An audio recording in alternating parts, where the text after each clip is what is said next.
प्रिय विद्यार्थियों,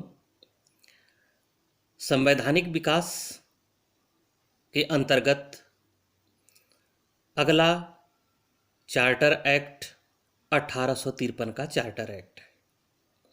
इसका भी संवैधानिक विकास में, कॉन्स्टिट्यूशनल डेवलपमेंट में अत्यंत महत्वपूर्ण स्थान है, क्योंकि 1833 के चार्टर एक्ट से ना तो भारतीय खुश थे, ना ही बम्बई तथा मद्रास प्रेसिडेंसी के अधिकारी खुश थे। साथ ही साथ भारत में भी अब कहीं न कहीं राजनीतिक जागरूकता आने लगी थी। राजा राम मोहन राय, जिसे भारतीय आधुनिकता का जनक कहा जाता है, अग्रदूत कहा जाता है, भारतीय आधुनिकता के नक्षत्र का तारा कहा जाता है, साथ ही साथ लॉर्ड डलहौजी जैसे लोगों का भारत में आगमन होता है। तो 1833 के चार्टर एक्ट से जहां नाखुश थे लोग, उसी परिस्थिति में 1853 का चार्टर एक्ट पास किया गया। यह अत्यंत महत्वपूर्ण है, क्योंकि यहीं से विधानमंडलों की भी शुरुआत की संभावना दिखाई देने लगती है। चार्टर एक्ट 1813 के निम्नलिखित महत्वपूर्ण बिंदु हैं, जो आपकी विभिन्न प्रतियोगी परीक्षाओं में अत्यंत महत्वपूर्ण भूमिका निभाते हैं। इसका पहला पॉइंट है कि नियुक्तियां प्रतियोगी परीक्षाओं के द्वारा की जाएंगी तथा इस मामले में डायरेक्टरों का संरक्षण समाप्त कर दिया गया। अभी तक क्या था, जो नियुक्तियां होती थीं वो मनोनयन के आधार पर होती थीं, लेकिन इस एक्ट के द्वारा नियुक्तियों को प्रतियोगी परीक्षा के माध्यम से किए जाने का प्रावधान किया गया।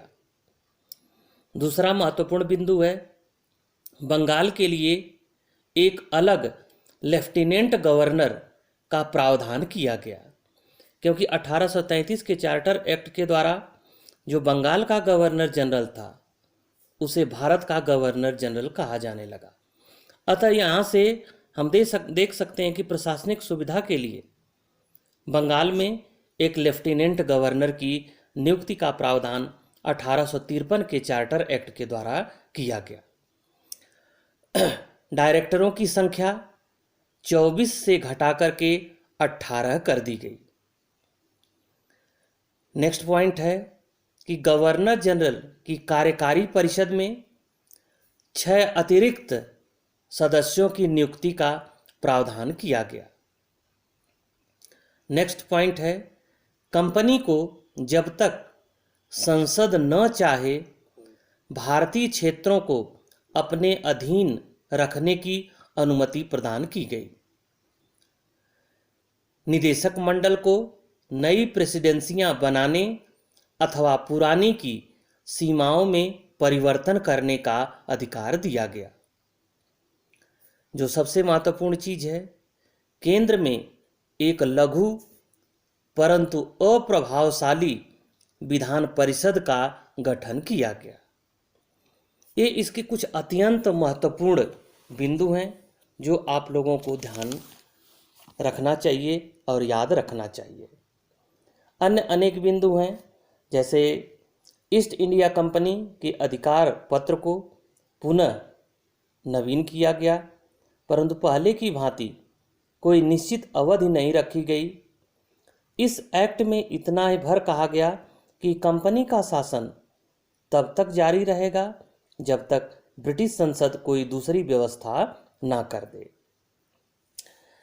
नेक्स्ट पॉइंट है, कंपनी को भारतीय प्रदेशों पर अपना अधिकार ब्रिटिश सम्राट तथा उसके उत्तराधिकारियों की ओर से ट्रस्ट के रूप में रखने की आज्ञा प्रदान की गई।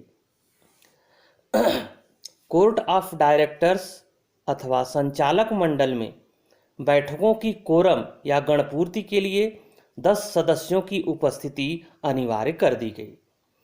जिसे सम्राट द्वारा नियुक्त सदस्यों का बहुमत बना रहे। बोर्ड ऑफ कंट्रोल या नियंत्रक मंडल के सदस्यों तथा कर्मचारियों को वेतन कंपनी प्रदान करेगी और उनके वेतन का निर्धारण ब्रिटिश साम्राज्य करेगी। नेक्स्ट बिंदु में है कि संचालकों से या डायरेक्टरों से नियुक्ति संबंधी अधिकार छीन लिए गए। क्यों छीन लिए गए? क्योंकि अब जितने भी पद थे वे प्रतियोगी परीक्षाओं के माध्यम पर से भरे जाएंगे। नेक्स्ट पॉइंट है कि बंगाल के लिए एक लेफ्टिनेंट गवर्नर का प्रावधान किया गया। बंगाल के गवर्नर जनरल के उत्तरदायित्व को कम करने के लिए इसका चुनाव किया गया। जो संचालक मंडल था, संचालक मंडल को मद्रास तथा बंबई की भांति एक अन्य प्रेसिडेंसी के निर्माण अथवा लेफ्टिनेंट गवर्नर की नियुक्ति का अधिकार प्रदान किया गया। 1859 में पंजाब के लिए एक अलग लेफ्टिनेंट गवर्नर नियुक्त किया गया। गवर्नर जनरल और उसकी परिषद के विधायी तथा कार्यपालिका संबंधी कार्यों को अलग कर दिया गया। इस एक्ट के द्वारा विधि सदस्य को परिषद के दूसरे सदस्यों के समान पूर्ण सदस्य का दर्जा प्रदान किया गया। इसके अलावा सर्वोच्च सेनापति का गवर्नर जनरल की परिषद का असाधारण सदस्य नियुक्त किया गया। विधान निर्माण के लिए परिषद के सदस्यों की संख्या में वृद्धि की गई। इसमें 6 सदस्य और बढ़ा दिए गए।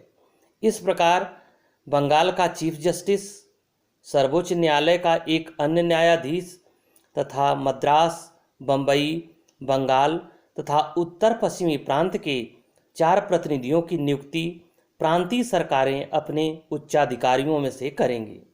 इस प्रकार विधि निर्माण के लिए विधान परिषद के सदस्यों की संख्या 12 हो गई, जिसमें गवर्नर जनरल, प्रधान सेनापति, कार्यकारिणी के 4 सदस्य तथा 6 नए कानून का दर्जा देने के लिए गवर्नर जनरल की स्वीकृति आवश्यक थी।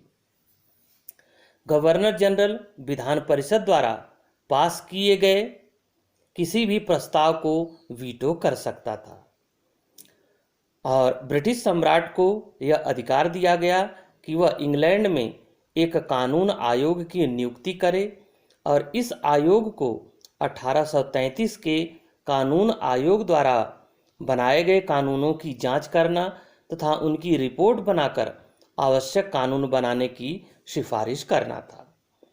विधान परिषद को कार्यपालिका से, ये महत्वपूर्ण बिंदु है कि विधान परिषद को कार्यपालिका से प्रश्न पूछने तथा उसकी नीतियों पर वाद विवाद करने का अधिकार दिया गया।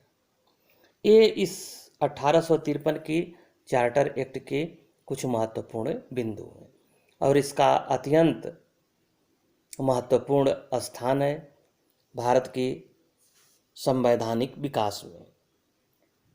इसलिए इसके महत्वपूर्ण बिंदुओं को आप लोग याद रखना।